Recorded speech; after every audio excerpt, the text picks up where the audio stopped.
Hi hello అందరికీ నమస్కారం. నేను మీ ఆదిత్య. సో ఈరోజు నా ముందున్న guest present Ichchapuram sitting MLA, అలాగే రానున్న 2024 ఎలక్షన్స్లో టీడీపీ అభ్యర్థిగా కన్ఫామ్ అయిపోయినటువంటి బెందాలం అశోక్ గారు ఉన్నారు. సో మరి వారిని అడిగి ఈ 5 సంవత్సరాల్లో వారు చేసినటువంటి అభివృద్ధి ఏంటి అండ్ ఇంకా చేయాల్సింది ఏంటి అండ్ ప్రస్తుతం ఇక్కడ ఉన్నటువంటి రాజకీయ పరిస్థితులు ఏంటి వారి మాటల్లోనే తెలుసుకుందాం. సో ఏ మాత్రం లేట్ చేయకుండా సార్తో మాట్లాడదాం. సార్ నమస్కారం అండి. నమస్తే అండి. ఎలా ఉన్నారు sir? Fine. And first of all congratulations. So మొదటి విడతలోనే మీ పేరు ఇచ్చాపురానికి కన్ఫర్మ్ కావడం అనేది సంతోషంగా చెప్పుకోదగ్గ విషయం. సో ఈ విషయంలో కంగ్రాచులేషన్స్ మరోసారి. Thank you very much. And ఈ 5 సంవత్సరాల్లో ఇక్కడ మీరు చేసినటువంటి డెవలప్మెంట్ గురించి మాట్లాడాల్సి వస్తే మొదటగా మీరు ఏం మాట్లాడతారు? అసలు ముందుగా జేటీవీ యాజమాన్యం అందరికీ కూడా నా హృదయపూర్వకమైన నమస్కారాలు. ముఖ్యంగా 2024 ఏదైతే తెలుగుదేశం జనసేన ఉమ్మడి అభ్యర్థిగా నన్ను చంద్రబాబు నాయుడు గారు, పవన్ కళ్యాణ్ గారు ప్రకటించడం అనేది చాలా సంతోషకరమైనటువంటి విషయం. ముఖ్యంగా వాళ్ళిద్దరికీ కూడా నా హృదయపూర్వకమైనటువంటి ధన్యవాదాలు తెలియజేసుకుంటున్నాను. ఈ నియోజకవర్గం నైసర్గిక స్వరూపం, అలాగే ఇక్కడ ఉన్నటువంటి పరిస్థితులు చాలా భిన్నమైనటువంటి పరిస్థితులు మీ అందరికి కూడా కనిపిస్తాయి. పూర్తిగా తూర్పున ఉన్నటువంటి ఈ నియోజకవర్గం మన రాష్ట్రానికి ముఖద్వారం అయినటువంటి ఈ నియోజకవర్గంలో అనేక రకమైనటువంటి సమస్యలు చాలా ఏళ్ళగా ఉన్నటువంటి విషయం మీ అందరికీ తెలిసినటువంటి సందర్భం. 2014లో మొదటిసారి నేను ఎమ్మెల్యేగా ఎన్నికైనటువంటి పరిస్థితుల్లో ఇక్కడ అనేక రకమైనటువంటి కార్యక్రమాలు చేయడానికి ఒక అవకాశం దొరికింది. ఉదాహరణకి 5 బ్రిడ్జిలు కంప్లీట్ చేసి ప్రజలందరికీ కూడా అందుబాటులోకి తీసుకురావటం కానీ, లేకపోతే సాగునీరు విషయంలో తీసుకొచ్చినటువంటి అనేక రకమైనటువంటి చర్యలు కానీ, హాస్పిటల్ బిల్డింగ్స్ తీసుకొచ్చినటువంటి పరిస్థితి కానీ, ముఖ్యంగా ఈ ప్రాంతంలో ఉన్నటువంటి కిడ్నీ వ్యాధులకు సంబంధించి ప్రపంచం అందరికీ కూడా తెలుసు. ఉద్దానం కిడ్నీ నెఫ్రోపతి అంటే ఏ రకమైనటువంటి పరిస్థితి ఉంటుందని. సో దానికి సంబంధించి డయాలసిస్ సెంటర్స్ ఏర్పాటు చేయటం కానీ, అలాగే ప్రజలకు పెన్షన్స్ ఇచ్చే కార్యక్రమం కానీ, మరి మంచినీరు కూడా ప్రజలకు అందించే విషయంలో కానీ, ఇలా అనేక రకమైనటువంటి కార్యక్రమాలు చేశాం. అందువల్లనే 2019లో కూడా చేసినటువంటి అభివృద్ధిని ప్రజలందరూ కూడా చూశారు. అందుకని 2019లో కూడా మరొకసారి నాకు అవకాశం ఇచ్చారు. అయితే 2019లో మీ అందరికీ తెలుసు, ప్రభుత్వం మరి వేరే ప్రభుత్వం అధికారంలోకి రావటం వల్ల కొన్ని కార్యక్రమాలు అనుకున్న స్థాయిలో చేయలేకపోయాం. ఉదాహరణకి వంశధారని బాహుదా వరకు తీసుకొచ్చే కార్యక్రమం చాలా పెద్ద ఎత్తున ఆ రోజు చేపట్టాం. ఖచ్చితంగా గవర్నమెంట్ అధికారంలోకి వచ్చుంటే అది కానీ కంప్లీట్ చేసి ఉండుంటే ప్రతి ఒక్క ఎకరాకి కూడా 2 పంటలకు సాగునీరు ఇవ్వగలిగే పరిస్థితి ఉండేది. అలాగే ఏదైతే ప్రతి ఒక్క ఇంటికి కూడా ట్యాప్ కనెక్షన్స్ ఇవ్వాలని ఆ రోజు 4,468 కోట్లతో ఆ రోజు ఒక ప్రాజెక్టును కూడా తీసుకురావడం జరిగింది. సో ఈ కార్యక్రమాలు ఈ 5 సంవత్సరాల్లో గవర్నమెంట్ లేకపోవడం వల్ల, ఇప్పుడున్నటువంటి ప్రభుత్వం దాని మీద శ్రద్ధ చూపించకపోవడం వల్ల మరి కొంత చేయలేకపోయాం. ఖచ్చితంగా మళ్ళీ అధికారంలోకి వస్తామన్న నమ్మకం అయితే ఉంది. ఖచ్చితంగా వస్తే ఆ కార్యక్రమాలన్నీ కూడా పూర్తి చేస్తాం. అండ్ పర్టికులర్గా ఈ నియోజకవర్గంలో చాలా ప్రాబ్లమ్స్ ఉన్నాయి అని చెప్పి అంటే తెలుస్తూనే ఉంది. ఈ నియోజకవర్గంలో ఉన్నటువంటి మేజర్ ప్రాబ్లం ఏంటో మనందరికీ తెలిసింది, కిడ్నీకి సంబంధించినటువంటి ప్రాబ్లం ఏదైతే ఉండిందో. సో మరి స్టేట్లో చూసుకున్నట్టయితే అధికారంలో వైఎస్ఆర్సీపీలో ఉన్నారు, మరి అపోజిషన్లో చూసుకున్నట్టయితే మీరు ప్రతిపక్షంలో మీరున్నారు. సమ్వేర్ అంటే లైక్ ఈ ప్రాబ్లంకి సంబంధించి మీ పక్కనే ఉన్నటువంటి పలాసలో అప్పలరాజు గారు దానికి సంబంధించినట్టు ఒక సొల్యూషన్ సంథింగ్ ఏదో ఒకటి ఏర్పాటు చేయగలిగారు. మరి ఇక్కడ ఎక్కువగా కనిపిస్తుంది కదా అదే ప్రాబ్లం, మరి అది మీరు ఎందుకు చేయలేకపోయారు?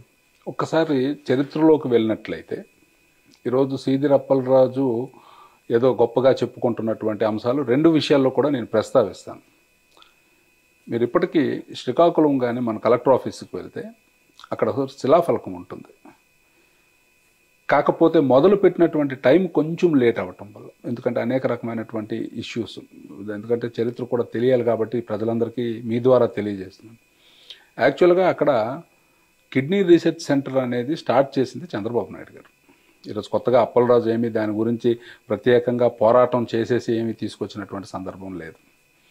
అయితే సహజంగానే ఎవరి టైంలో బిల్డింగ్లు కంప్లీట్ అయితే ఆ టైంలో వాళ్ళే క్రెడిట్ తీసుకోవడానికి ప్రయత్నం చేస్తారు రాజకీయంగా. కాబట్టి మేబీ సీదిరి అప్పలరాజు క్రెడిట్ తీసుకోవడానికి ప్రయత్నం చేసి ఉండొచ్చు కదా. కానీ నిజంగా నువ్వు ఒక డాక్టర్ అయి ఉండి, నీకు నిజంగా చిత్తశుద్ధి ఉంటే రీసెర్చ్ సెంటర్ని రీసెర్చ్ సెంటర్ లాగా ఎస్టాబ్లిష్ చేసుంటే బాగుండేది.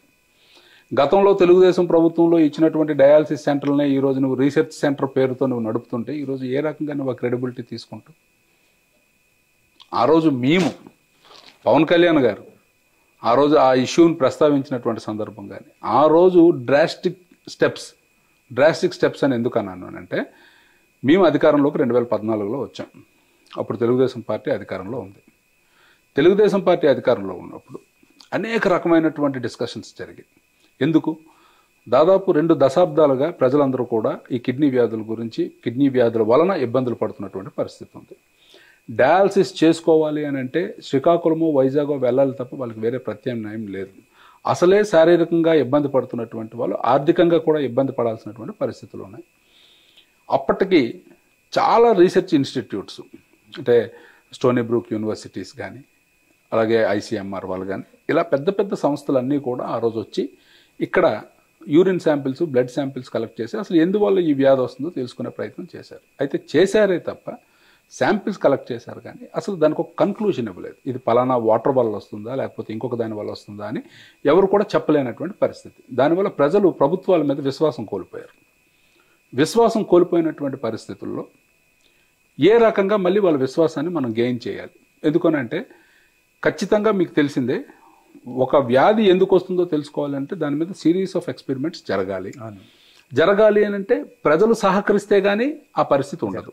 సో ప్రజలు సహకరించాలి అంటే ముందు వాళ్ళ తాలూకా దీన్ని మనము అంటే వాళ్ళ తాలూకా విశ్వాసాన్ని మనం ముందు పొందాల్సినటువంటి పరిస్థితి ఉంటుంది.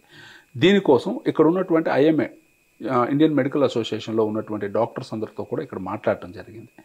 మాట్లాడిన తర్వాత వాళ్ళు కొన్ని రకాలు చెప్పారు. మనం ముందు వాళ్ళకి ఏదో ఒక రకమైనటువంటి హెల్ప్ చేస్తే కానీ వాళ్ళ నమ్మకాన్ని మనం పొందలేము అనుకున్నటువంటి పరిస్థితుల్లో, అలాగే ఇక్కడ ఉన్నటువంటి చాలా స్వచ్ఛంద సంస్థలతో కూడా మాట్లాడటం జరిగింది. మాట్లాడిన తర్వాత కొన్ని డెరివేషన్స్కి వచ్చాం, కన్క్లూజన్స్.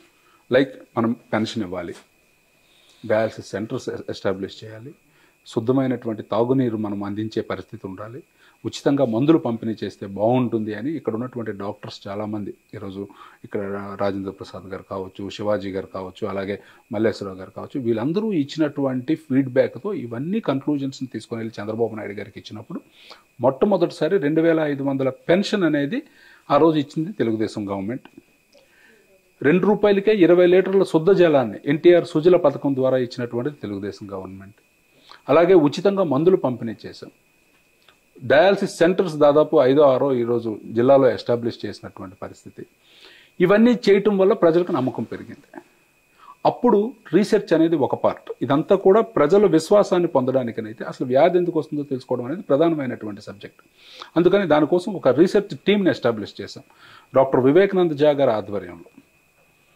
అప్పుడు Tata environmental and research institute కానీ, జార్జ్ ఇన్స్టిట్యూట్ కానీ, ICMR కానీ, ఇలా అందరూ సంయుక్తంగా ఒక రీసెర్చ్ సెంటర్ అనేది ఎస్టాబ్లిష్ చేసి అప్పుడు ఉన్నటువంటి సిస్టమ్కి ఇక్కడ ఎక్కడ కూడా సరైనటువంటిది లేదని చెప్పేసి ఎక్కడైతే విమ్స్లో, అంటే విశాఖ ఇన్స్టిట్యూట్ ఆఫ్ మెడికల్ సైన్సెస్లో అక్కడ రీసెర్చ్ సెంటర్ని ఎస్టాబ్లిష్ చేసి దాని తర్వాత చంద్రబాబు నాయుడు గారు ఇవన్నీ ఆలోచించిన తర్వాత రీసెర్చ్ సెంటర్ అనేది పలాసలో స్టార్ట్ చేయాలి అని చెప్పి ఒక స్టెప్ డ్రాస్టిక్గా తీసుకున్నారు.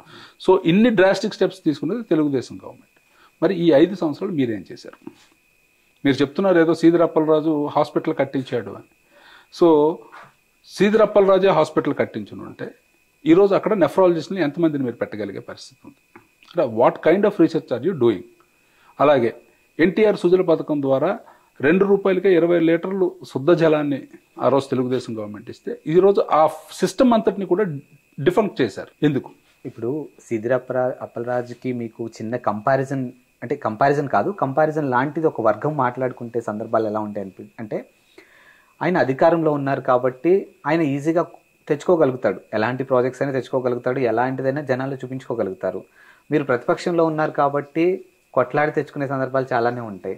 సో ఆ కంపారిజన్ చూస్తున్నారు. సో ఎవరు ఏంటి అధికారమో ప్రతిపక్షం అని పక్కన పెట్టేస్తే తెచ్చింది కనిపిస్తుంది కదా అన్న వేలోనే మాట్లాడుతున్నారు. సో స్టార్ట్ చేసింది చంద్రబాబు నాయుడు గారు. అయితే మీరు ఇప్పుడు నేను ఒక క్లియర్ క్వశ్చన్ మీకు తిరిగి అడుగుతున్నాను, తేవటం అంటే ఏంటి? ఇప్పుడు ఒక ఇష్యూ ఏదైనా నేను మొట్టమొదటిసారి ముఖ్యమంత్రికి రిప్రజెంట్ చేసి నా నియోజకవర్గానికి సమస్య ఉంది, ఎట్టి పరిస్థితుల్లో మీరు ఇది చేయాల్సిందే అని అంటే ముఖ్యమంత్రులు లేకపోతే అక్కడ ఉన్నటువంటి మంత్రులు అందరూ సహకరించి అది నాకు ఇస్తే అది నేను తేవటం అంటాను. నేను తెచ్చి శంకుస్థాపన చేసి పునాదులు వేసిన తర్వాత దాని మీద బిల్డింగ్ కడితే అది కొత్తగా తెచ్చినట్టు కాదు. ఇప్పుడు మీరు చేయాల్సింది ఏంటంటే ఆల్రెడీ అక్కడ ఉన్నటువంటి బిల్డింగ్కి అన్ని శాంక్షన్స్ వచ్చేసినాయి. వచ్చేసిన తర్వాత ఈరోజు కొత్తగా మీరు తెచ్చింది ఏమీ లేదు. మీరు ఇప్పుడు తేవాలి అనుకుంటే ఏం తేవాలి? అక్కడికి మీరు తేవాల్సింది స్టాఫ్ని. అక్కడ ప్రజలకి ఒక నమ్మకం కలిగించాలి, నెఫ్రాలజిస్టులు ఉండాలి, అక్కడ పూర్తిగా రీసెర్చ్ అనే సిస్టమ్ అనేది ఎస్టాబ్లిష్ చేయగలుగుంటే ఈరోజు మీరు అది తెచ్చినట్టు. అంతేగాని చంద్రబాబు నాయుడు గారి టైంలో అన్ని శాంక్షన్స్ వచ్చేసినటువంటి బిల్డింగ్ పూర్తి చేసేసి ఈరోజు ఆయన టైంలో ఇచ్చినటువంటి డయాలసిస్ సెంటర్ని ఇప్పుడు అక్కడ నడపడం వల్ల మీరు కొత్తగా తెచ్చిందేమీ లేదు కదా. సో మీరు అధికారంలో ఉండి మీ నాయకుడికి మీరు ఒప్పించుకోలేక ఈరోజు ఎవరో తెచ్చినటువంటి కార్యక్రమాన్ని ఈరోజు మేము పూర్తి చేశామని గొప్పలు తరుచుకోవడంలో అర్థం లేదు అనేది నా వాదన. అండ్ పర్సనల్గా మీ గురించి ఒకటి మాట్లాడితే, ఇప్పుడు నేను అడిగే క్వశ్చన్ దాన్ని మనం పాజిటివ్ వేలో చూస్తే పాజిటివ్లో కనిపిస్తుంది, నెగిటివ్ వేలో చూస్తే డెఫినెట్గా నెగిటివ్ వేలోనే కనిపిస్తుంది. అధికారంలో వాళ్ళు ఉన్నారు, సో ప్రతిపక్షంలో మేమున్నాము, నా ప్రజలకి నేను ఏం చేయలేకపోతున్నానేమో, లేకపోతే నా నియోజకవర్గం డెవలప్మెంట్ 14లో నేను గెలిచినప్పుడు చాలా వరకు చేసుకోగలిగాను, 19లో నేను గెలిచినప్పుడు అధికారంలో మేము లేం కాబట్టి కొంచెం కష్టమే డెవలప్మెంట్ అనేది, అంటే లైక్ కొట్లాడి తెచ్చుకోవాలి. సో నా ప్రజల కోసం నేను ఒక స్టెప్ దిగితే తప్పేంటి అన్న ఒక క్రమంలో వైఎస్ఆర్సీపీ వాళ్ళు మీతో మంతనాలు జరిపారని, మీరు పార్టీ మారబోతున్నారని మన ఎంపీ గారు కానీ అచ్చెన్నాయుడు గారు కానీ మళ్ళీ మీ దగ్గరకు వచ్చి కాదు ఇది అని ఒక చిన్న ఎక్స్ప్లెనేషన్ ఇస్తే మళ్ళీ మీరు కామ్ అయిపోయారని, ఇలాంటి ఒక టాపిక్ అయితే మా వరకు వచ్చింది. సో ఇది ఎంతవరకు వాస్తవం అసలు? ఇది కంప్లీట్గా ఒక రూమర్ అండి. ఇప్పుడు నిజంగా డెవలప్మెంట్ కోసం ఒక అడుగు దిగాల్సి వస్తే ఖచ్చితంగా జగన్మోహన్ రెడ్డి దగ్గరికి వెళ్ళి ఒక రిప్రజెంటేషన్ ఇవ్వాల్సి వస్తే అది నియోజకవర్గం కోసం అయితే ఖచ్చితంగా నేను వెళ్తాను రిప్రజెంటేషన్ ఇవ్వటం వరకే. అంటే నేను ఈ క్వశ్చన్ ఎందుకు అడిగానంటే, నేను ఇక్కడికి వచ్చే ముందు మీ నియోజకవర్గంలో సమ్ పీపుల్స్తో మేము మాట్లాడినప్పుడు డెఫినెట్గా హ్యాట్రిక్ కొట్టబోతున్నారు, అశోక్ గారు డెఫినెట్గా హ్యాట్రిక్ కొట్టబోతున్నారు. అధికారంలో ఉన్నప్పుడు డెవలప్మెంట్ ఫుల్గా ఉండింది, ప్రతిపక్షంలో ఉన్నప్పుడు కూడా కొట్లాడి ఏదో సాధ్యమైనంత వరకు అయితే చేయగలిగారు. సో ఆ కష్టం అదంతా మేము చూసాము. సో 2024లో కూడా మేమే పట్టం కట్టబోతున్నాం, సో హ్యాట్రిక్ కొట్టబోతున్నాం, పార్టీ ఏదనేది పక్కన పెడితే హ్యాట్రిక్ కొట్టబోతున్నారు అనే ఒక అంశం మేము విన్నాం. సో అందుకే ఈ క్వశ్చన్ మిమ్మల్ని. It's okay.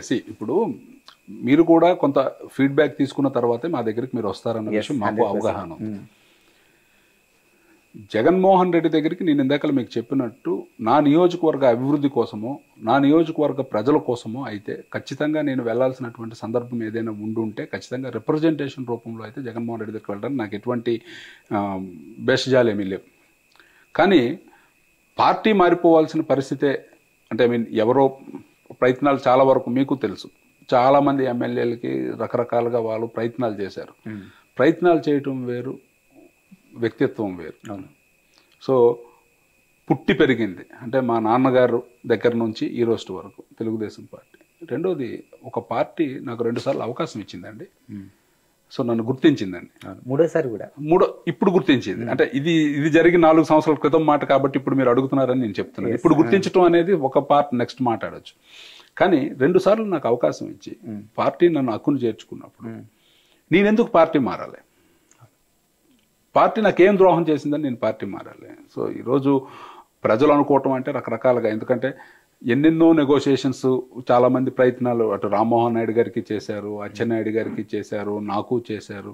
అవకాశం ఉన్న మేరకు అందరికీ, ఒక చంద్రబాబు నాయుడు గారితోనే మాట్లాడలేదేమో కానీ అందరితోని కూడా మంతనాలు జరిపినటువంటి పార్టీ వైసీపీ పార్టీ. అయితే ఎట్టి పరిస్థితుల్లో కూడా ఈ కంఠంలో ప్రాణం ఉన్నంత వరకు కూడా తెలుగుదేశం పార్టీలోనే ఉంటాను, ఖచ్చితంగా ఆ పార్టీతోనే కొనసాగుతానని కూడా తెలియజేసుకుంటున్నాను. Out of syllabus, it's my curiosity, ఒక్క మనిషికి కంటిన్యూస్గా 3rd టైం కూడా ఛాన్స్ ఇవ్వడం అనేది ఇట్స్ రియల్లీ వండర్. అంటే ఆ వ్యక్తిత్వం ఎలాంటిదై ఉండొచ్చు, అండ్ పార్టీ యొక్క ఖచ్చితత్వం కానీ దానికి సంబంధించినటువంటి కొన్ని కట్టుబాట్లు, రూల్స్, టర్మ్స్, కండిషన్స్ అంటారు కదా, వాటన్నిటిని పర్ఫెక్ట్గా, ఒక రాజకీయ నాయకులకి అజాత శత్రువులు ఉండరు, అజాత మిత్రులు కూడా ఉండరు. సో మరి కంటిన్యూస్గా హ్యాట్రిక్గా మీకే రావడం అంటే ఏంటి సార్? అసలు సాన్నిహిత్యం అనొచ్చా, లేకపోతే మీ వ్యక్తిత్వం అనొచ్చా, ఏంటి అసలు అది? అంటే ఇప్పుడు పార్టీ అన్నాక Telugu Desam party, it is very disciplined party. చాలా రకాలైనటువంటి బేరీజ్ వేసుకున్న తర్వాత కానీ ఒక వ్యక్తికి టికెట్ ఖరారు చేయటం అనేది అంత ఈజీగా జరిగినటువంటి కార్యక్రమం కాదు. అందులో చంద్రబాబు నాయుడు గారు లాంటి వ్యక్తి దగ్గర పని చేయాలి అని అంటే ఆయన రోజుకు 18 గంటలు కష్టపడితే మనం రోజుకు 36 గంటలు కష్టపడినా ఆయన సాటిస్ఫై అవ్వరు. అంత కష్టపడితే తప్ప మనకు గుర్తింపు రాదు. సో భగవంతుడి దయ వల్ల ఇచ్చాపురం నియోజకవర్గానికి తెలుగుదేశం పార్టీ అభ్యర్థిగా ఉండడం అంత అదృష్టం ఇంకోట్లేదు. ఎందుకంటే ఇక్కడ అంత బలమైనటువంటి క్యాడర్ ఉంది. మీరు చరిత్ర కూడా మీరు తీసుకున్నట్లయితే 83 నుంచి ఈ రోజు వరకు ఒక్కసారి మినహా అన్నిసార్లు కూడా తెలుగుదేశం గెలిచినటువంటి నియోజకవర్గం. సో ఇక్కడ క్యాడర్ అంత బలంగా ఉన్నారు. అట్ ది సేమ్ టైం మనం కూడా అంతే లెవెల్లో కష్టపడాలి, ప్రజలకు అందుబాటులో ఉండాలి. ఏ సమస్య వచ్చినా సరే వాళ్ళకి నేను ఉన్నాను అనే ఒక ధైర్యం ఇవ్వగలగాలి. సో ఇవన్నీ కలిసి వచ్చినటువంటి అంశాలు అవటం వల్ల ఈ రోజుకి తెలుగుదేశం ఇక్కడ ఉన్నటువంటి cadre, majority of the cadre ఏంటంటే ఈరోజు ఏకనాయకత్వంలో. సో మాకు ఎక్కడ కూడా బేషజాలు లేవు. ఈరోజు ఎమ్మెల్యే అనో లేకపోతే సామాన్య క్యాడర్ అనో ఎక్కడ కూడా డిఫరెన్సెస్ లేకుండా అందరము ఒక కుటుంబంలాగా ముందుకెళ్తున్నాం. కాబట్టి ఈరోజు వేరే వాళ్ళు ఎవరు కూడా నాకు ప్రత్యర్థులుగా తయారవటం లాంటి పరిస్థితి కూడా లేకుండా ఈరోజు చక్కగా ఒక కుటుంబంలాగా ఈ 10 సంవత్సరాలు తీసుకెళ్ళగలిగినటువంటి అవకాశం మా భగవంతుడు నాకు కల్పించాడు. ఆ రకంగానే చేశాను కాబట్టి ఈరోజు తెలుగుదేశం పార్టీ మూడోసారి కూడా నన్ను గుర్తించి మళ్ళీ ఇంకొకసారి అవకాశం ఇచ్చింది. అంటే రోజులు ఎప్పుడు ఒకేలా ఉంటాయి, పరిస్థితులు మారుతూ ఉంటాయి, టెక్నాలజీ మారుతూనే ఉంటుంది. మీరు అన్నట్టు ఏకతాటిగా 10 సంవత్సరాలు చేశారు, సంతోషం, చెప్పుకోదగ్గ విషయం అది. కానీ వైఎస్ఆర్సీపీ ఇదే జగన్మోహన్ రెడ్డి గారు ఒక్క ఛాన్స్ అంటూ ఒక ఛాన్స్ అడిగారు, ఏపీ ప్రజలు ఇచ్చారు. నవరత్నాలని, వాలంటరీ వ్యవస్థ అని, సచివాలయం అని, ఇలా చాలా అంశాలు తీసుకొచ్చారు. ఈ ఒక్క ఛాన్స్లో చాలా ప్రవేశపెట్టారని అంటున్నారు వాళ్ళు. సో మరి ఈ ప్రవేశపెట్టిన పథకాలు ఏవైతే ఉన్నాయో ఈసారి ఇచ్చాపురంలో మేము ఏదైతే సంక్షేమ పథకాలు అవ్వచ్చు, నవరత్నాలు అవ్వచ్చు, వాలంటరీ వ్యవస్థ అవ్వచ్చు, ప్రతి ఒక్కటి కూడా మాకు ప్లస్గా ఉండబోతుంది. మీరు ఏదైతే ఇచ్చాపురం టీడీపీకి కంచుకోవటాన్ని మీరు మాట్లాడుతున్నారో దాన్ని ఈసారి మేము బద్దలు కొట్టబోతున్నాం అని క్లియర్ కట్గా మాట్లాడుతున్నారు. ఏంటి మరి? సంతోషం. ఇప్పుడు ప్రతి ఒక్కరము గెలుస్తామనే ఉద్దేశంతోనే బరిలో నిలబడతాం, గెలవాలి అని విశ్వప్రయత్నం చేస్తాం. ఇక్కడ నేను చెప్తున్నది మీరు అడిగినటువంటి ప్రశ్నలోనే సమాధానం ఉంది. నేను కష్టపడ్డాను, నేను కార్యకర్తలకు అండగా ఉన్నాను, నేను ఈరోజు తెలుగుదేశం పార్టీ కోసం ఇది చేశాను, ప్రజలకు నేను ఇన్ని కార్యక్రమాలు చేశాను, మళ్ళీ నేను ఓట్లు అడగడానికి వెళ్తున్నానని చెప్పటం ఎలా ఉంది? ప్రభుత్వం ఏదో సంక్షేమ కార్యక్రమాలు పెట్టేసింది, దానివల్ల మేము గెలుస్తామని చెప్పడం ఎలా ఉంది? సంక్షేమ కార్యక్రమాలు మీరు ప్రజలకి కావాల్సింది సంక్షేమమే కదా సార్. మరి అభివృద్ధి మాట ఏంటి? అదే సంక్షేమం ఉన్నప్పుడు ఆటోమేటిక్ అభివృద్ధి ఉంటే ఎలా ఉంటుంది? ఇప్పుడు సంక్షేమం ఉంటే మన రోడ్ల దుస్థితి ఎందుకు ఎలా ఉంటుంది? సంక్షేమం ఉంది కదా, మరి అభివృద్ధి ఎందుకు జరగలేదు? ఇప్పుడు ఏ ప్రభుత్వం అయినా సరే అభివృద్ధి సంక్షేమం రెండు కళ్ళల్లాగా తీసుకెళ్ళినటువంటి ప్రభుత్వం మనగలుగుతుందా? ఏదో సంక్షేమం ఇస్తున్నాము అనే పేరుతో, అది కూడా మీకు ఫుల్, అంటే నేను ఇంకా I didn't even complete my answer totally. సంక్షేమం సంక్షేమం సంక్షేమం అని మాట్లాడుతున్నటువంటి ప్రభుత్వం నిజంగా ఈరోజు సంక్షేమం ఏ స్థాయిలో ఇవ్వగలుగుతుంది అనే ప్రశ్న కూడా మీరు అడగాల్సినటువంటి పరిస్థితి ఉంది. ఈరోజు అమ్మ ఒడి ప్రోగ్రాం ఒకటి తీసుకుందాం. What was your election promise? 15,000 రూపాయలు ఎంతమంది ఉంటే అంతమందికి ఇస్తానన్నారు. మీరు నిజంగా అలా ఇచ్చారా? ఈరోజు ఎంతమందికి మీరు ఇస్తున్నారు? కుటుంబంలో ఒకరికి. ఆ ఇచ్చిన 15,000లో ముందు ఒక 1,000 రూపాయలు కట్ చేశారు, ఈరోజు ఒక 1,000 రూపాయలు కట్ చేశారు, ఇప్పుడు మీరు 12,000 రూపాయలు మీరు ఇస్తున్నారు. 13,000, ఐ డోంట్ నో. కొన్ని దగ్గరలో అయితే 9,000, 10,000 పడినటువంటి వాళ్ళు కూడా ఉన్నారు. మరి మీరు బటన్ అంత బాగా నొక్కగలిగినప్పుడు ఎందుకు ఈ సంక్షేమం పూర్తి స్థాయిలో మీరు చేసినటువంటి ఎలక్షన్ ప్రామిస్ ఎందుకు మీరు ఫుల్ఫిల్ చేయలేకపోయారు? And second thing is pension. మీరు అధికారంలో రాగానే 3,000 ఇస్తానన్నారు, అధికారంలోకి వచ్చిన వెంటనే మాట మారుస్తూ పెంచుతూ పోతానన్నారు. అది మొన్నటి వరకు, మొన్న జనవరి వరకు కూడా మీరు పెంచినటువంటి సందర్భం లేదు. దీనివల్ల ప్రజలు ఎంత కోల్పోయారు? ఆ రోజు ప్రజలేమీ మీకు 3,000 ఇమ్మని అడగలేదు కదా. That was your election promise. మరి నువ్వు సంక్షేమ కార్యక్రమాల గురించి మాట్లాడే రైట్ మీకు ఎక్కడుంది?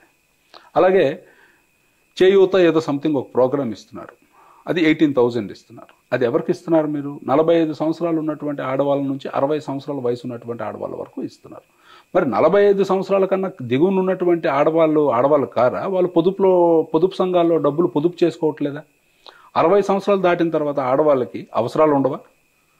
వాళ్ళకి లోన్లు తీసుకునే పరిస్థితి ఉండదు. ఈరోజు మరి మీరు ఏ రకమైనటువంటి సంక్షేమం ఇస్తున్నారు? మీరు ప్రతి స్కీమ్లో కూడా ఒక స్కామ్ను వెతుక్కున్నారు. ఇప్పుడు చూడండి, ఆటో డ్రైవర్స్కి 10,000 ఇస్తున్నారు. ఆటో డ్రైవర్స్కి ఇస్తున్నారా, ఆటో ఓనర్స్కి ఇస్తున్నారా? ఒక ఓనర్ అనే వ్యక్తికి 3 ఆటోలు ఉంటే ఆ వ్యక్తికి మీరు మళ్ళీ 10,000 మీరు ఇస్తున్నారు. కానీ ఆ ఓనర్ దగ్గర బండి తీసుకుని బాడుగుకు తీసుకుని రోజంతా తిప్పి ఓనర్కి ఎంతో డబ్బులు ఇచ్చినటువంటి డ్రైవర్కి నిజంగా డబ్బులు అందుతున్నాయా? ఇవేమైనా మీరు ఆలోచించారు? గతంలో చంద్రబాబు నాయుడు గారు ఉన్నప్పుడు ఏవైతే మహిళా సంఘాలు ఉన్నాయో, మహిళా సంఘాల్లో ఉన్నటువంటి ప్రతి సభ్యురాలికి కూడా ఆ రోజు 10,000 రూపాయలు ఇచ్చినటువంటి ఘనమైన చరిత్ర పసుపు కుంకుమ అనే కార్యక్రమం ద్వారా తెలుగుదేశం పార్టీకి ఉంది. కానీ ఈరోజు మీరు ఇస్తున్నటువంటి సంక్షేమం ఏ స్థాయిలో ఉంది, ఏ రకంగా ప్రజలకు అందుతుంది? మీరు మాట్లాడుతున్నటువంటి సంక్షేమ కార్యక్రమాలే మమ్మల్ని గెలిపించేస్తాయి అంటే మీరు డౌన్ ది లేన్ గ్రౌండ్కి వెళ్ళండి. ఎక్కడో మీరు తాడేపల్లి ప్యాలెస్ల్లో కూర్చొని పరదాల మాటన మీరు పర్యటనలు చేసినటువంటి మీకు నిజమైనటువంటి పరిస్థితులు మీకు అర్థం కావు. ప్రజల దగ్గరికి వెళ్ళి అడగండి ఏం జరుగుతుంది, అసలు నిజంగా సంక్షేమం అనేది పూర్తి స్థాయిలో అందుతుందా లేదా. జస్ట్ మీరేంటి అని అంటే వాలంటీర్ వ్యవస్థను ఒకటి పెట్టుకున్నారు. 5,000 రూపాయలు మీరు గౌరవ వేతనం ఇస్తున్నారు. అది ఎక్కడి నుంచి వస్తుంది?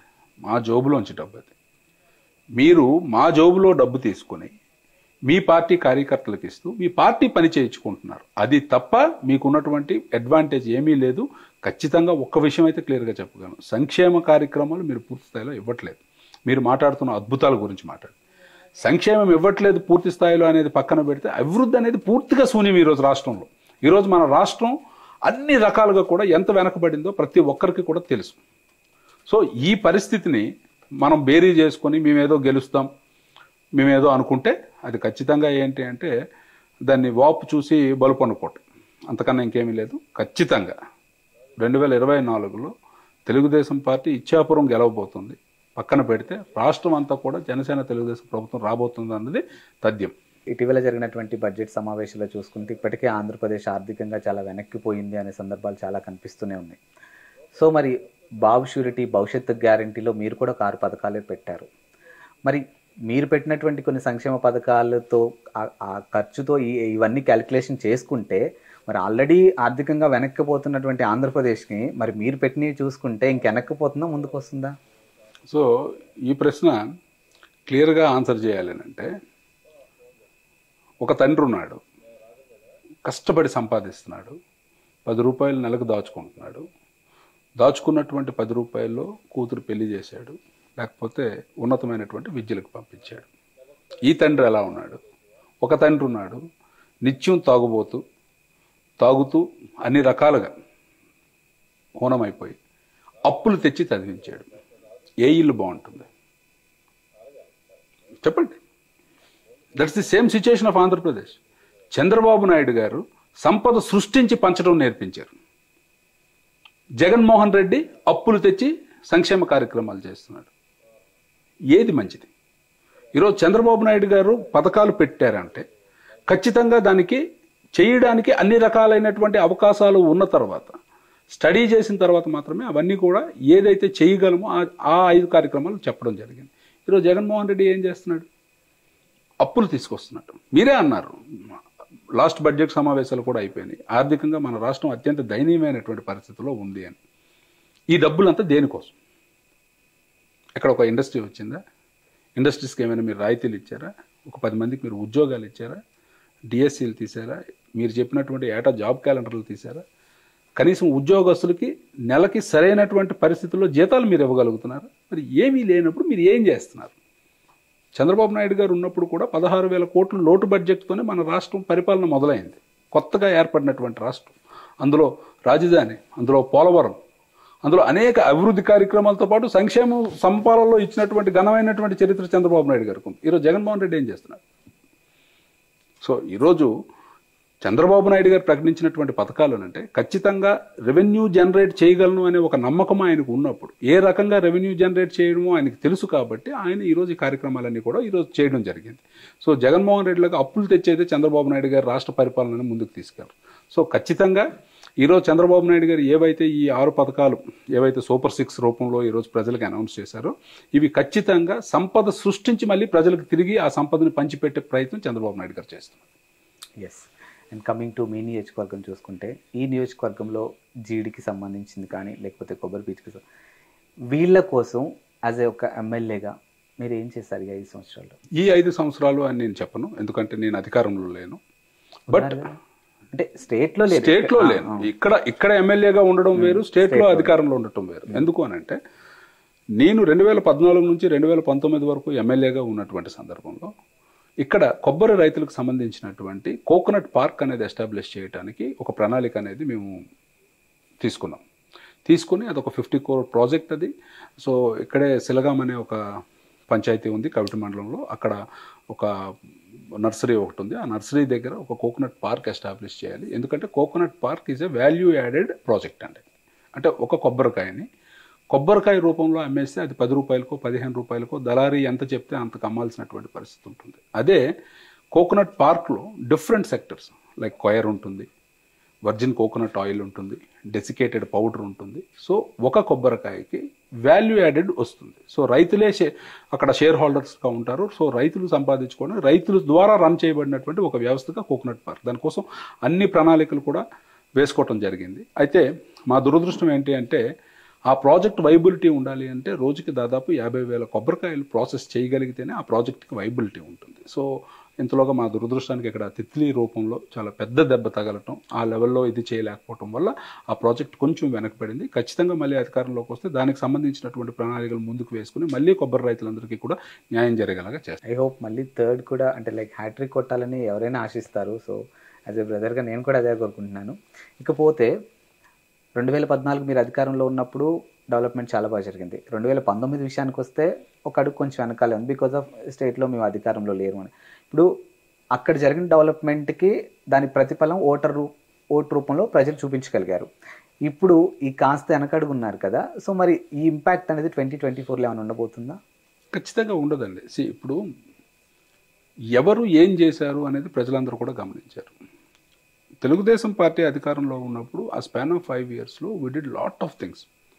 ఈ స్పాన్ ఆఫ్ 5 yearsలో కేవలం సంక్షేమం అరకొరగా ఇస్తూ మేమేదో అద్భుతాలు సృష్టించామని చెప్పేసి మేము తీసుకొచ్చినటువంటి రోడ్లకి శంకుస్థాపనలు చేసుకొని కాలం వెల్లదీశారు. సో పబ్లిక్ ఈ సీయింగ్ మేము అధికారంలో ఉన్నప్పుడు ఏం చేసాం. సో ఇప్పుడు మేము వెళ్ళి ప్రజలకు చెప్పబోతున్నాం మేము అధికారంలో ఉన్నప్పుడు ఏం చేయగలిగాం, వీళ్ళు అధికారంలోకి వచ్చిన తర్వాత ఏం చేయగలిగారు, ఏం చేయలేకపోయారు, మళ్ళీ ఒకసారి మాకే అవకాశం ఇవ్వండి, ఖచ్చితంగా మళ్ళీ ముందుకు తీసుకెళ్తామని చెప్పగలిగే అవకాశం మాకు ఉంది. ఎందుకంటే మేము గతంలో చేసున్నాం కాబట్టి ప్రజలు మళ్ళీ అదే దీంతో మమ్మల్ని ఆశీర్వదిస్తారన్న నమ్మకం అయితే మాకు ఉంది. అండ్ ఈ నియోజకవర్గంలో నేను ఇందాకలు కూడా చెప్పాను, టీడీపీ అనేది ఒక కంచుకోట్లా ఉంటుంది ఈ ఏరియా గురించి అని చాలామంది మాట్లాడుతూ ఉంటారు. సో ఈసారి ఎలాగైనా దీన్ని ఓవర్కమ్ చేద్దామనే వైఎస్ఆర్సీపీ వాళ్ళు గట్టి ప్లాన్తో ఉన్నారు అని చాలా సందర్భాల్లో మాట్లాడుతూనే ఉన్నారు. సో మరి ఇప్పుడు మీ ప్రత్యర్థిని మీరు ఎలా ఎదుర్కోబోతున్నారు? ఎందుకంటే ఇక్కడ నుంచి ఐ థింక్ జెడ్పీటీసీ ఇంకా జెడ్పీ చైర్మన్ అండ్ ఇంకొక నా ప్రత్యర్థి జెడ్పీ చైర్మన్ అండ్ ఇంకొక పొజిషన్ ఎమ్మెల్సీ కూడా ఇక్కడ నుంచి ఇచ్చారు. సో మరి ఇదంతా బిహైండ్ ఖచ్చితంగా ఈసారి దీన్ని బ్రేక్ చేద్దాం, ఆ చైన్ సిస్టమ్ కట్ చేయడానికి ఇదంతా జరుగుతుందని మీకు అనిపించలేదు ఇప్పుడు? సో ప్రత్యర్థి అనేవాడు ఖాళీగా కూర్చోడు కదా. అవును. సో వాళ్ళ ప్రయత్నాలు వాళ్ళ ప్రణాళికలు వాళ్ళకుంటే ఖచ్చితంగా మా ప్రయత్నాలు మా ప్రణాళికలు మాకుంటాయి. మేము నమ్ముకున్నది ప్రజలని, మా కష్టాన్ని. మీరు ఎన్ని రకాలైనటువంటి ప్రయత్నాలు చేసినా మా కష్టం ఏంటి అనేది ప్రజలందరి దగ్గరికి వెళ్ళి ముందు వివరించగలగాలి, నమ్మకం కలిగించగలగాలి. ఈరోజు మీకు పదవులు ఇవ్వడం అనేది పార్టీ ఉంది, సో పొలిటికల్ అన్ఎంప్లాయ్మెంట్ క్లియర్ చేసుకోవడానికి మీరు 100 పదవులు ఇచ్చారు నా నియోజకవర్గంలో. But I don't think that will make much difference. So నేను కష్టపడతాను, ఇక్కడ నాకు బలమైనటువంటి క్యాడర్ ఉంది. సో ఇంత బలంగా ఉన్నటువంటి నేను ఇంకొంచెం కష్టపడగలిగితే ఖచ్చితంగా ప్రజలకు రీచ్ అవడం నాకు చాలా ఈజీ అవుతుంది. సో ఆ నమ్మకం నాకైతే ఉంది. వాళ్ళు ఎన్ని ప్రణాళికలు వేసుకున్నా సరే గెలుపు మాత్రం తెలుగుదేశం పార్టీ, ఇచ్చాపురం తెలుగుదేశం పార్టీనే గెలుస్తుంది. అండ్ మీ రాజకీయం ఆ వారసత్వం అది చూసుకుంటే ఆ బ్యాక్గ్రౌండ్లో నాన్నగారి నుంచి మీరు నేర్చుకున్న అంశాలు? అవైలబిలిటీ. సో ప్రతి ఒక్క వ్యక్తిని కూడా మొదటి నుంచి మా ఫాదర్ ఇప్పుడు 83 నుంచి కూడా ఈ పార్టీలో ఉన్నారు. అనేక పర్యాయాలు మా ఎమ్మెల్యేగా ఆయనకు అవకాశం వచ్చి కొన్ని సందర్భాల్లో మరి కొన్ని సమీకరణల వల్ల ఆయన కోల్పోయినప్పటికీ కూడా పార్టీనే నమ్ముకొని ఉండటం వల్ల ఈరోజు నాకు అవకాశం వచ్చింది. సో ఈరోజు నాకు వచ్చినటువంటి అవకాశం నేను ఆయన దగ్గర నేర్చుకున్నటువంటిది ముందు అవైలబిలిటీ. అంటే మా ఫాదర్ ఎప్పుడు ఒక మాట చెప్తా ఉంటారు, ఎవరైనా తలుపులు మూసుకొని ఉండొచ్చు కానీ ఒక రాజకీయ నాయకుడు మాత్రం ఎప్పుడు తలుపులు తెరిచే ఉండాలి అని చెప్పి. సో ప్రజలకు అందుబాటులో ఉండాలి అనేది ఆయన నినాదం. సో అది నేను ఈ రోజు వరకు సక్సెస్ఫుల్గా కంటిన్యూ చేయగలుగుతున్నాను కాబట్టి ఈరోజు పబ్లిక్ అందరూ కూడా నన్ను యాక్సెప్ట్ చేస్తున్నటువంటి పరిస్థితి. అండ్ 2 పర్యాయాలు ఎమ్మెల్యేగా చేయడం అనేది it's not easy thing. So ఎన్నో సాక్రిఫైజెస్ ఉంటాయి, కుటుంబాన్ని, ఫ్రెండ్స్ని, పర్సనల్ లైఫ్ని, చాలా సాక్రిఫైజెస్ ఉంటాయి. ఇలా మీ లైఫ్లో అరే ఇది మిస్ అయిపోయాను, ఈ 10 yearsలో ఇలా ఉంటే ఇంకా బాగుండేది అంటే ఇది పర్సనల్ క్వశ్చన్, సో అలా ఏదన్నా ఉందా సార్? అంటే ఖచ్చితంగా చెప్పాలి అని అంటే పబ్లిక్లో మనం ఫ్యామిలీని చూసుకోగలిగినప్పుడు it's okay. Some things don't come into mind. ఇప్పుడు ఉదాహరణకి నా డాటర్ ఉంది, తను ఏం చదువుతుంది, ఎలా ఉంటుంది, ఎప్పుడు పెద్దదవుతుంది, ఇవేవి కూడా మరి నిన్న కళతో నేను చూసుకునేటువంటి సందర్భం ఉండదు. అలాంటివి కొన్ని మిస్ అవుతూ ఉంటాం. But it's okay when it comes into public life, public are more important then anything else. So no regrets. అంతవరకు హ్యాపీ. అండ్ ఇప్పుడు మళ్ళీ మీరు ఎమ్మెల్యేగా అయితే ఫస్ట్ నేను లైక్ స్టేట్లో మళ్ళీ మీరు ఫామ్ అయితే ఫస్ట్ నేను చేయాలనుకునే డెవలప్మెంట్ ఇది, ఇది ఆగిపోయింది, ఇది నేను చేయాలనుకుంటున్నాను, నేను ఫస్ట్ సంతకం దీని మీద పెట్టాలి అనుకుంటున్నాను అన్న ఏంటి సార్ ఆ ప్రాబ్లం ఏంటి అసలు ఇక్కడ? అంటే ఖచ్చితంగా 3 ఇష్యూస్ చాలా సీరియస్గా, అంటే ఇక్కడ రకరకాల సామాజిక వర్గాలు ఉన్నాయి, రకరకాల సమస్యలు ఉన్నాయి. ఉదాహరణకి బెంతోరియాస్ వాళ్ళు ఎస్టీస్ కోసం పోరాటం చేస్తున్నారు, మత్స్యకారులకు సంబంధించినటువంటి సమస్యలు ఇలా అనేకం ఉన్నప్పటికీ కూడా ప్రధానంగా ఈరోజు ఇక్కడ ఉన్నటువంటి రైతు, అటు కొబ్బరి రైతు కానివ్వండి, లేకపోతే రెగ్యులర్గా మన ఏ రైతు అయినా కానివ్వండి, ఇక్కడ ఉన్నటువంటి రైతులకు ఉన్నటువంటి సమస్యలు చాలా ఎక్కువగా ఉన్నాయి. ముందుగా సాగునీరు ఇవ్వాల్సినటువంటి అవసరం చాలా ఉంది. దాన్ని ప్రాధాన్యంగా తీసుకుంటాం. ఖచ్చితంగా వంశధార బాహుదా ఇంటర్లింకింగ్ కోసం ఏదైతే హై లెవెల్ కెనాల్లో ఈరోజు ప్రతిపాదన గత గవర్నమెంట్లో అంటే మేము అధికారంలో ఉన్నప్పుడు చేశామో ఆ ప్రతిపాదన మాత్రం సీరియస్గా ముందుకు తీసుకువెళ్ళాలి అనేది ఒక సంకల్పం చేసుకుని ముందుకు వెళ్తున్నాం. ఖచ్చితంగా అదైతే మొదటి ప్రాధాన్యాంశంగా ఉంటుంది. రెండవది ఇంటింటికి ట్యాప్ కనెక్షన్ అనేది ఖచ్చితంగా ఇవ్వాల్సినటువంటి అవసరం ఉంది. ఎందుకంటే ఇక్కడ అనేక రకమైనటువంటి గ్రామాల్లో ఈ రోజుకి కూడా వాళ్ళు వారానికి ఒకసారి వాటర్ విడిచిపెడుతుంటే వారానికి ఒకసారి పట్టుకొని దగ్గరలో ఉన్నటువంటి చెరువులకి ఇంకా ఈరోజు చాలా బ్యాడ్ సిచ్యుయేషన్లో తాగునీరు సమస్య కొన్ని దగ్గరలో ఉంది. సో దానికి సంబంధించి ఇంటింటికి ఏదైతే తాగునీరు ఇవ్వాల్సినటువంటి అవసరం ఉందో ఖచ్చితంగా అదొకటి చేయాలి. అలాగే ఇక్కడ ఏదైతే మన బెంతోరియాస్ ఉన్నారు, వాళ్ళు దాదాపు 25,000 మంది, 25,000 దగ్గర దాదాపు జనాభా ఉంటున్నారు. వాళ్ళు ఈ రోజుకి కూడా నేటివిటీ సర్టిఫికేట్ కూడా లేనటువంటి పరిస్థితిలో ఉన్నారు. ఖచ్చితంగా వాళ్ళ సమస్య ఒకటి మనం ప్రధానంగా తీసుకోవాల్సినటువంటి అవసరం ఉంది. అలాగే ఏవైతే కులాలకు సంబంధించినటువంటి సమస్యలు కావచ్చు, ప్రధానంగా అయితే మాత్రం సాగునీరు అనేది ప్రతి ఒక్కరికి అందించాలి అనేది ప్రధానంగా పెట్టుకున్నటువంటి ఎజెండా. దాంతోపాటు ఉన్నటువంటి మిగిలిన సమస్యలు కూడా అదే స్థాయిలో పరిష్కరించాలని ముందుకైతే వెళ్తాం ఖచ్చితంగా. అండ్ ఎలాగో కులాల టాపిక్ వచ్చింది కాబట్టి బేసికల్గా పాలిటిక్స్ అన్నా కూడా రాజకీయాలు అన్నా కూడా ఒక సామాజిక వర్గం కానీ ఈ బేస్ మీద ఎక్కువ నడుస్తూ ఉన్నాయి. ఇప్పుడు అదే హైలైట్ అవుతూ ఉంది కూడా. సో ఈ నియోజకవర్గానికి సంబంధించి అట్ ద సేమ్ టైం ఈ డిస్టిక్కి సంబంధించిన అంశం చూసుకున్నట్టయితే ఇప్పుడు మీరు ఉన్నటువంటి ఒక సామాజిక వర్గానికి సంబంధించిన అపోజిషన్ పార్టీలో అదే సామాజిక వర్గానికి సంబంధించి ఎంపీ క్యాండిడేట్ ఉన్నారు. సో మరి ఈ ఓట్లు ఏమన్నా చీలే ఛాన్సెస్ ఏమైనా ఉన్నాయండి? అంటే దీన్ని ఎలా చూడొచ్చు అసలు? ఇప్పుడు మా జిల్లాకు సంబంధించినంత వరకు కుల ప్రాతిపదికన గెలిచినటువంటి సందర్భాలు చాలా తక్కువ. ఇప్పుడు ఒక రకంగా మనం తీసుకుందాం, గౌతులచ్చన్న గారు, ఆయన సామాజిక వర్గం ఈరోజు జిల్లాలో ఏమీ పెద్దగా ఉన్నటువంటి సామాజిక వర్గం కాదు. ఆయన దాదాపు 5 సార్లు ఎమ్మెల్యేగా చేశారు. వాళ్ళ అబ్బాయి గౌత్ శ్యామ్ సుందర్ శివాజీ గారు, ఆయన దాదాపు 6 టర్ములు ఆయన ఎమ్మెల్యేగా ఈ నియోజకవర్గానికి ఉన్నారు. మరి ప్రత్యేకంగా ఈ నియోజకవర్గం తీసుకుంటే 10 ఇళ్ళు కూడా లేనటువంటి ఒక సామాజిక వర్గానికి సంబంధించి కమ్మ సామాజిక వర్గానికి సంబంధించినటువంటి ఎంవి కృష్ణారావు గారు 5 సార్లు ఇక్కడ 4 సార్లు ఎమ్మెల్యేగా చేసినటువంటి సందర్భాలు. సో కులము అనేది ఎప్పుడు కూడా ఈ జిల్లాలో పెద్ద ప్రాతిపదిక అయితే కాదు. సో ఎవరు మంచి చేస్తారు ఇక్కడ సహజంగా ఏంటి అని అంటే ఈ జిల్లాలో ఎంత బెటర్గా మనం పబ్లిక్ అప్రోచ్ అవ్వగలుగుతాం అనేది ఒక్కటే ప్రాతిపదిక తప్ప ఏ రోజు కులం అనేది ప్రాతిపదిక కాలేదు ఈ జిల్లాలో నాకు తెలిసి. సో ఓట్లు చీలే పరిస్థితి ఉండదు. అండ్ దట్టు ఎంపీ క్యాండిడేట్గా మీరు తీసుకున్నట్లయితే నేను ఇక్కడ సామాజిక వర్గ పరంగా నేను ఇక్కడ ఒక ఎమ్మెల్యేని అయితే నేను అవ్వచ్చు, కానీ రామ్మోహన్ నాయుడు గారికి అసలు ఎట్టి పరిస్థితుల్లో కూడా మీకు దెర్ ఇస్ నో వే. మీకు తెలుసు వాట్ రామ్మోహన్ నాయుడు ఈస్. ఆయన మన స్టేట్ని ఎంత బాగా ఢిల్లీలో రిప్రజెంట్ చేయగలుగుతున్నారు మీరు అందరూ కూడా చూస్తున్నారు కదా. సో ప్రజలు దేనికి ఇప్పుడు అభివృద్ధి కాంక్షించో లేకపోతే మనకు ఉన్నటువంటి అవైలబిలిటీని చూసో మన ప్రవర్తన చూసో ఈరోజు మనకు ఓట్లు వేసే పరిస్థితి ఉంటుంది. ఆ రకంగా మేమందరము మంచిగా ముందుకు వెళ్తున్నప్పుడు వేరే ప్రతిపాదన అనేది ఎందుకు వస్తుంది, అసలు క్రాస్ ఓటింగ్ ఎందుకు జరుగుతుంది?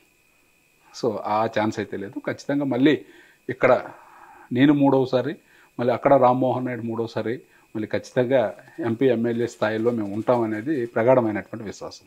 Yes. And coming to state politics, so ప్రస్తుతం జనసేన టీడీపీ పొత్తు, ఈ ప్రభావం మీకెంతవరకు ప్లస్ కాబోతుంది అండ్ వాళ్ళకెంత మైనస్ కాబోతుంది? ఇదొక అంశం అయితే అన్నా చెల్లెల వారు కూడా కనిపిస్తూనే ఉంది యావత్ స్టేట్ మొత్తం కూడా. మరి అది మీ వరకు ఎంత ప్లస్ అవుతుంది, వాళ్ళకి ఎంత ప్లస్ అవుతుంది, అది మైనస్ అవుతుంది ఏంటి అసలు? సో ఇప్పుడు నిజంగా ఐ హార్ట్లీ థ్యాంక్స్, అంటే big thanks to Pawan Kalyan garu అండి. ఎందుకంటే the way he came out, నిజంగా ఆయన ఇప్పుడు ఉన్నటువంటి క్రేజియస్ట్ పొలిటీషియన్ ఈరోజు ఉన్నటువంటి సినారియోలో అటువంటి వ్యక్తి ఈరోజు చంద్రబాబు నాయుడు గారిని అరెస్ట్ చేసిన తర్వాత అసలు what is happening in the state అని ఒక ఆలోచనకు వచ్చి ఒక మంచి ముందడుగు ఈరోజు పవన్ కళ్యాణ్ గారు తీసుకుని జన సైనికులందరికీ కూడా చాలా క్లియర్గా ఎందుకు నేను 24కి పరిమితం అయ్యాను, గతంలో జరిగినటువంటి పరిణామాలు ఏంటి, జగన్మోహన్ రెడ్డి అంత డబ్బు నా దగ్గర లేదు, చంద్రబాబు నాయుడు గారు అంత అనుభవం నా దగ్గర లేదు, ఎలక్షన్ చేయగలిగే పరిస్థితి లేదు. సో ఈరోజు మనం ఇది అవ్వాలి, మనం సస్టైన్ అవ్వాలి అని అంటే ఖచ్చితంగా మనం వెళ్ళాలి చంద్రబాబు నాయుడు గారితో. అన్నింటికన్నా మెయిన్ ఎజెండా జగన్ లాంటి దుష్టుడు రాజకీయాల్లో ఉండకూడదు అనే ఒక మంచి నినాదం తీసుకొని ఈరోజు ఆయన చంద్రబాబు నాయుడు గారికి మద్దతు ఇవ్వడం జరిగింది. ఖచ్చితంగా ఇది ఎలాంటి కాంబినేషన్ అవబోతుంది అని అంటే నిప్పుకి గాలి తోడైనట్టు. ఒక నిప్పు వ్యాపించాలి అని అంటే గాలి ఎంత వీస్తే అంత తొందరగా నిప్పు వ్యాపించినట్టు ఒక మంచి కాంబినేషన్ అవుతుంది ఇది. ఈరోజు స్టేట్ పాలిటిక్స్లో ఈరోజు ఉన్నటువంటి వాస్తవ పరిస్థితుల్లో ఖచ్చితంగా పవన్ కళ్యాణ్ గారు చంద్రబాబు నాయుడు గారు అనేది ఒక డెడ్లీ కాంబినేషన్. ఖచ్చితంగా తెలుగుదేశం జనసేన ఉమ్మడి అభ్యర్థులుగా నిలిచినటువంటి మేము అందరం కూడా అద్భుతమైనటువంటి విజయాన్ని చూడబోతున్నాం అనేది ఒక ప్రగాఢమైనటువంటి నమ్మకం. ఇకపోతే షర్మిల గారు రాజకీయాల్లో పర్టికులర్లీ కాంగ్రెస్లో పిసిసి చీఫ్గా ఆవిడ, ఆంధ్రప్రదేశ్ పిసిసి చీఫ్గా ఆవిడ తీసుకోవటం, మరి ఆవిడ ఈరోజు మాట్లాడుతున్నటువంటి మాటలు మనందరం కూడా చూస్తున్నాం. జగన్మోహన్ రెడ్డి తాలూకా వ్యక్తిత్వం ఏంటి అనేది ఈరోజు చెల్లి బయటకు వచ్చి మాట్లాడుతుంటే నాకు నిజంగా జాలి అనిపిస్తుంది. జగన్మోహన్ రెడ్డి పరిస్థితి చూస్తే సొంత కుటుంబం, నా సొంత చెల్లిని ఈరోజు నేను ఇన్ని రకాలుగా ఇబ్బంది పెట్టి, నేను అధికారంలో ఉండి నా చెల్లి ఏదో ఒక ధర్నా చేస్తే, నా చెల్లిని నేను అరెస్ట్ చేయించే ప్రయత్నం నేను చేస్తే ఇంకంతకన్నా దుర్మార్గం ఉంటే ఏముంటుంది? ఒక సొంత చెల్లికే నువ్వు సరైనటువంటి రక్షణ ఇవ్వలేకపోయినప్పుడు, సొంత చెల్లే నిన్ను నమ్మకపోయినప్పుడు ఈరోజు నువ్వు ఏ రకంగా నువ్వు ప్రజలకు నమ్మకం కలిగించే పరిస్థితి ఉంటుంది? ఒక్కటంటే ఒక్క కార్యక్రమం నువ్వు నిజంగా చిత్తశుద్ధితో చేసావా? ఈరోజు షర్మిల గారు రాజకీయాల్లోకి రావటం జగన్మోహన్ రెడ్డికి చెప్పుతో కొట్టినట్టు అవుతుంది 100%. ఖచ్చితంగా ఈరోజు జగన్మోహన్ రెడ్డి వ్యతిరేక ఓటు ఏదైతే ఉంటుందో ఖచ్చితంగా ఆ ఓటు అంతా కూడా షర్మిల తీసుకెళ్ళగలిగే అవకాశం ఉంటుంది. సో అది ఒక రకంగా జగన్మోహన్ రెడ్డి ఆలోచించుకోవాల్సినటువంటి అవసరం ఉంటుంది. But it's okay, Jaganmohan Reddy ఎప్పుడు కూడా ఆలోచించి నిర్ణయం ఏ నిర్ణయం తీసుకున్నాడు ఆలోచించి. సో జగన్మోహన్ రెడ్డి గురించి మనం మాట్లాడాల్సిన పని లేదు. బట్ ఏది ఏమైనా సరే that will be a single line agenda. Jaganmohan Reddy మరి ఈ రాష్ట్రానికి వద్దు. సో ఖచ్చితంగా అందరం ఫైట్ చేస్తున్నది అదే. ఖచ్చితంగా పవన్ కళ్యాణ్ గారు చంద్రబాబు నాయుడు గారు కాంబినేషన్ అయితే సూపర్ సక్సెస్ అవుతుంది. అట్ ది సేమ్ టైం షర్మిలాది కూడా ఖచ్చితంగా Jaganmohan Reddy has to fight it back. అది వాళ్ళ వ్యక్తిగతమైనటువంటి అంశం అయినప్పటికీ కూడా. అండ్ కొంతమంది తలపండినటువంటి రాజకీయ విశ్లేషకులు అనొచ్చో లేకపోతే పొలిటికల్ అనలిస్ట్ అనొచ్చో తెలియదు, కానీ వాళ్ళు మాట్లాడుతున్న మాటల్లో చాలా సందర్భాల్లో మీడియా ముఖంగా మాట్లాడారు అండ్ అక్కడక్కడ సభల్లో మాట్లాడిన సందర్భాలు ఉన్నాయి. షర్మిల గారికి మాటకి అడుక్కి ప్రతిదానికి వెనకాల కీ ఇస్తుంది బాబుగారే, కర్త కర్మ క్రియ మొత్తం బాబుగారే అనే ఒక టాక్ వినిపిస్తూ ఉంది. సో మరి బాబుగారికి మీరు చాలా సాన్నిహిత్యంగా ఉంటారు. సో మిమ్మల్ని అడిగితే మీరు ఏం చెప్తారు అసలు? అంటే జగన్మోహన్ రెడ్డికి ఏంటంటే కొంచెం మోటు సామెత అయినప్పటికీ కూడా మన తెలుగులో వంగలేక మంగళవారం అన్నారు అన్నట్టు జగన్మోహన్ రెడ్డికి ఏంటంటే ఏమీ చేయడం చేతకాక సొంత బాబాయిని గొడ్డలతో అత్యంత కిరాతకంగా దారుణంగా చంపేసి అక్కడ రక్తం అంతా తుడిచేసి గుడ్డలు కట్టేసి గుండెపోటు అని చెప్పగలిగినంత గుండె ధైర్యం ఉన్నటువంటి జగన్మోహన్ రెడ్డి ఏమనడని మీరు అనుకుంటున్నారు? ఆ రోజు ఏం చెప్పాడు? నరాసుర రక్త చరిత్ర. మీకు ఒక సాక్షి పేపర్ ఉంది. చంద్రబాబు నాయుడు గారు చంపారండి. చంద్రబాబు నాయుడు గారికి వివేకానంద రెడ్డి గారికి ఏమైనా సంబంధం ఉందా? నీకున్నటువంటి ఇష్యూస్లో నువ్వు చంపేసి ఆ రోజు చంద్రబాబు నాయుడు గారి మీద తోసేసే ప్రయత్నం చేస్తావు. ఏదో ఒక రకంగా చంద్రబాబు నాయుడు గారి మీద నిందేయాలి. నీ సొంత చెల్లి బయటకు వచ్చేసింది. బయటకు వచ్చేస్తే ఈరోజు నీకు ఏం మాట్లాడాలో తెలియక చంద్రబాబు నాయుడు గారి మీద నిడుతున్నావు. చంద్రబాబు నాయుడు గారికి షర్మిలకి ఏంటి సంబంధం? ఒకవేళ అనుకుంటే కష్టమైనా సరే నిజంగా నువ్వు మంచివాడివైతే నీ చెల్లి నీతో ఉండాలి, కానీ నీ గురించి వ్యతిరేకంగా ఎందుకు మాట్లాడుతుంది? అంటే ఏంటి సంబంధం అనే ఒక టాపిక్ తీసుకుంటే ఇప్పుడు మీరు అడిగారు కాబట్టి ఎప్పుడు లేనిది కొత్తగా వాళ్ళ మధ్య జరిగినటువంటి డిస్కషన్లు ఏమైనా అవ్వచ్చు, కానీ పబ్లిక్కి కనిపించిందే పబ్లిక్ మాట్లాడుతూ ఉంటారు. ఐ థింక్ December 25th వీళ్ళ ఇంటికి ఏదో గిఫ్ట్ వచ్చినట్టుంది. ఐ థింక్ వాళ్ళ ఇంటికి ఏదో గిఫ్ట్ వెళ్ళినట్టుంది.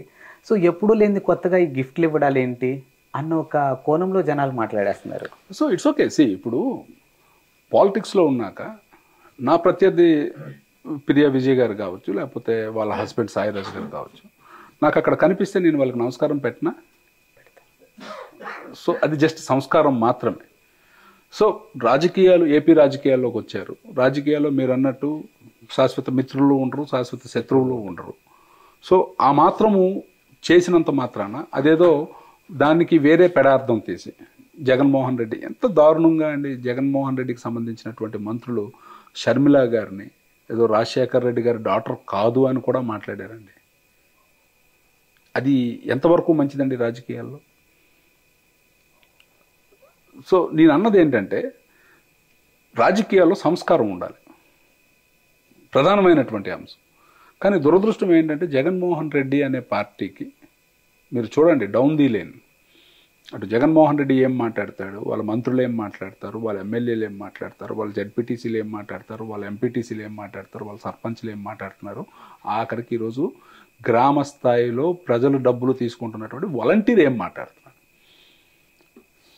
సో మీరు ఒకసారి చూసినట్లయితే ప్రజలు మాట్లాడుకోవటం కాదు, దాన్ని క్రియేట్ చేస్తున్నారు. ఒక అబద్ధాన్ని 10 సార్లు చెప్పి నిజం చేసే ప్రయత్నం చేస్తున్నారు. కానీ చంద్రబాబు నాయుడు గారు అనే వ్యక్తికి, షర్మిల గారికి రాజకీయపరమైనటువంటి లోపాయకర ఒప్పందాలు ఏమీ లేవు. ఆవిడ స్వయంగా పడినటువంటి బాధ, ఆవిడ స్వయంగా అనుభవించినటువంటి కష్టం, ఆ కష్టాన్ని ఈరోజు ఆవిడ బయట పెడుతున్నారు తప్ప రాష్ట్రానికి ఏం ఇప్పుడు ఆవిడ అడిగిన ప్రశ్న ఏంటండి? ఒక మద్యం షాప్ ముందు నిలబడి, అయ్యా జగన్మోహన్ రెడ్డి, నువ్వు మద్యపాన నిషేధం చేసి నువ్వు ప్రజల దగ్గరికి వెళ్తానన్నావు, ఈరోజు మద్యమే ఒక ఆదాయ వనరుగా మార్చుకున్నావు, ఇది ఎంతవరకు సమంజసం అని అడిగింది. దానికి చంద్రబాబు నాయుడు గారికి కీ ఇవ్వటం ఏంటంటే అది వాస్తవం కాదా? ఇప్పుడు ఆవిడ మాట్లాడినటువంటి ఏ మాట అయినా సరే నీకు వ్యతిరేకంగా ఉంది కాబట్టి ఈరోజు చంద్రబాబు నాయుడు గారి మీద నెట్టే ప్రయత్నం నువ్వు చేస్తున్నావు. కానీ అసలు ఏ రకమైనటువంటి ఆవిడ అడిగినటువంటి ఒక్క ప్రశ్నకని నీ దగ్గర సమాధానం ఉందా జగన్ రెడ్డి? లేదు కదా. సో లేనప్పుడు ఏంటంటే ఆటోమేటిక్గా ఏదో ఒక రకం నెపం, చంద్రబాబు నాయుడు గారి మీద నెపం నెట్టేస్తే ప్రజలు ఏదో మళ్ళీ నమ్మేస్తారు అని. ఒకసారి నువ్వు కోడికత్తి డ్రామా ఆడావు, లేకపోతే మీ బాబాయిని చంపేస్తే సింపతి డ్రామా ఆడావు, మీ నాన్నగారు చనిపోతే సంతకాలు తీసుకున్నటువంటి అదే జగన్మోహన్ రెడ్డి నాన్న చచ్చిపోయాడు అని చెప్పి ఓదార్పు యాత్రలు చేసి ప్రజలను మోసం చేశాడు. సో అన్నిసార్లు ప్రజలు మోసపోరు కదా. ఈరోజు ప్రజాస్వామ్యంలో ప్రజలు కూడా చాలా తెలివైనటువంటి వాళ్ళు. సో ఇటువంటి వాటికి మనము పెద్ద సీరియస్గా తీసుకోవాల్సినటువంటి అవసరం లేదు అనేది నా వ్యక్తిగతమైనటువంటి అభిప్రాయం. అండ్ కమింగ్ టు జనసేన టీడీపీకి సంబంధించిన అంశం చూసుకుంటే ఆల్రెడీ టికెట్లు కొన్ని అనౌన్స్ అయిపోయాయి. సో అక్కడక్కడ అసమ్మతి నేతలు ఎవరైతే ఉన్నారో వీళ్ళు పార్టీలు మారే ఛాన్సెస్ కనిపిస్తూ ఉన్నాయి. ఇంకోటి ఏంటి, హైకమాండ్ నుంచి బుజ్జగింపులు ఇలాంటివి జరుగుతున్నాయి. సో మరి దీన్ని ఏ కోణంలో చూడొచ్చు, అండ్ బాబు గారు ఎలా బుజ్జగిచ్చే ప్రయత్నంలో ఉన్నారు అక్కడక్కడ? సో ఇది విస్తృత ప్రయోజనం మనం ఆలోచించాల్సినటువంటి అవసరం ఉంది. ఈరోజు రాష్ట్రం ఏ పరిస్థితి నుంచి ఏ పరిస్థితికి వచ్చింది. సో ఈ దౌర్భాగ్యమైనటువంటి పరిస్థితి రాష్ట్రంలో ఉన్నప్పుడు ఒక రాక్షసుడితో యుద్ధం చేస్తున్నాం. ఎందుకంటే సహజంగా రాజకీయ నాయకులతోనే పోరాటం చేస్తారు. కానీ ఇప్పుడు మనం పోరాటం చేస్తుంది ఒక రాక్షసుడితో. అన్ని రకాలుగా ప్రజల రక్త మాంసాలన్నీ పీల్చి పిప్పి చేసేసినటువంటి ఒక వ్యక్తితో మనం పోరాటం చేయాలనుకున్నప్పుడు ఉమ్మడిగా మనం ముందుకెళ్లాల్సినటువంటి అవసరం ఉంది. సో ఉమ్మడిగా అన్న మాట వచ్చినప్పుడే కొన్ని త్యాగాలు తప్పవు అనేది మనందరం కూడా ఒప్పుకోవాల్సినటువంటి నిజం. సో ఈ పరిస్థితుల్లో చంద్రబాబు నాయుడు గారు నాకు తెలిసి నిజంగా కొంచెం కష్టతరమే. ఎందుకంటే ఈ 4.5 ఏళ్ళు అత్యంత దయనీయమైనటువంటి పరిస్థితులు. కనీసం అంటే మంత్రులుగా చేసినటువంటి వ్యక్తులకి సామాన్య వీఆర్ఓతో మాట్లాడగలిగే అవకాశం కూడా లేనటువంటి దౌర్భాగ్య పరిస్థితి. ఒక్కసారి మనం ఆలోచించుకున్నట్లయితే ఎంత దయనీయంగా ఉందంటే అంత దయనీయంగా ఉంది. సో ఈ పరిస్థితుల్లో ఉన్నటువంటి వ్యక్తులకి సడన్గా నీకు టికెట్ లేదు, లేకపోతే పొత్తుల్లో భాగంగా నీకు ఇక్కడ ఇవ్వము అని చెప్పినప్పుడు ఒకంత బాధపడడం అనేది వాస్తవమే. అయినా సరే ఖచ్చితంగా పార్టీ ఈరోజు త్యాగం చేసినటువంటి వాళ్ళు. ఎందుకంటే సహజంగా రాజకీయాల్లో త్యాగాలు చేయటం వేరు, ఈ 5 సంవత్సరాలు పార్టీని నడిపి ఆఖరి నిమిషంలో త్యాగం చేయటం అనేది చాలా కష్టతరమైనటువంటి అంశం. అయినా ఈరోజు త్యాగం చేసినటువంటి వాళ్ళని ఖచ్చితంగా పార్టీ గుర్తుపెట్టుకుంటుంది. 100% వాళ్ళకి మంచి పదవులు ఇవ్వటం కానీ, లేకపోతే వాళ్ళకి పార్టీ రేపు తెల్లవారు అధికారంలోకి వచ్చిన తర్వాత వాళ్ళని ఇంకొంచెం ముందుకు వెళ్ళడానికి వాళ్ళకి ఏ రకమైనటువంటి అవకాశాలు కల్పించాలో కల్పిస్తుంది. కాబట్టి ఈరోజు చేయాల్సినటువంటి త్యాగం కోసం చంద్రబాబు నాయుడు గారు చేస్తున్నటువంటి, ఆయన పడుతున్నటువంటి కష్టం కోసం ప్రతి ఒక్కరు తెలిసినటువంటి వాళ్ళందరూ కూడా ఖచ్చితంగా అది స్వాగతిస్తారు, మనస్ఫూర్తిగా ముందుకు వెళ్తారనే నమ్మకం అయితే మాకందరికీ ఉంది. అండ్ ఫైనల్గా ఇదే ఇచ్చాపురం నియోజకవర్గంకి 3వ సారి కూడా ఎమ్మెల్యే అవ్వాలని కంకణం కట్టుకొని కూర్చున్న మీరు మీ నియోజకవర్గం ప్రజలకి త్రూ మా ఛానల్ ద్వారా, నా ఇంటర్వ్యూ ద్వారా మీరు ఏం చెప్పదలుచుకున్నారు? ఈరోజు 3వసారి మీ అందరి ఆశీస్సులతో, మీ అందరూ బలంగా అశోక్ అభ్యర్థిత్వాన్ని నమ్మినటువంటి వ్యక్తులుగా మీ అందరూ, మీరు కల్పించినటువంటి ఈ అవకాశం మీరు కల్పించినటువంటి ఈ అవకాశం ద్వారా చంద్రబాబు నాయుడు గారు కూడా నాకు మళ్ళీ ఇంకొకసారి పోటీ చేసే అవకాశం ఇచ్చారు. ఖచ్చితంగా మీ రుణం ఎప్పటికీ తీర్చుకోలేనిది అయినప్పటికీ కూడా మీరు నాకు ఇచ్చినటువంటి ఈ బాధ్యతను మాత్రం సక్రమంగా ఇంకా అవకాశం ఉన్నంత మేరకు కష్టపడి ఖచ్చితంగా మీరు అనుకున్నటువంటి ప్రతి ఒక్క ఆశని నెరవేర్చే విధంగా ముందుకు వెళ్తానని మీ అందరికీ తెలియజేసుకుంటున్నాను. అండ్ ఆల్మోస్ట్ ఇప్పుడు నైట్ 10 అవుతుంది, డే అంతా క్యాంపెయినింగ్లో ఉండి నైట్ 10 తర్వాత కూడా మాకు ఇంటర్వ్యూ ఇచ్చి ఇంత టైం ఇచ్చినందుకు థ్యాంక్ యూ అండి. Thank you so much. Thank you very much Aditya.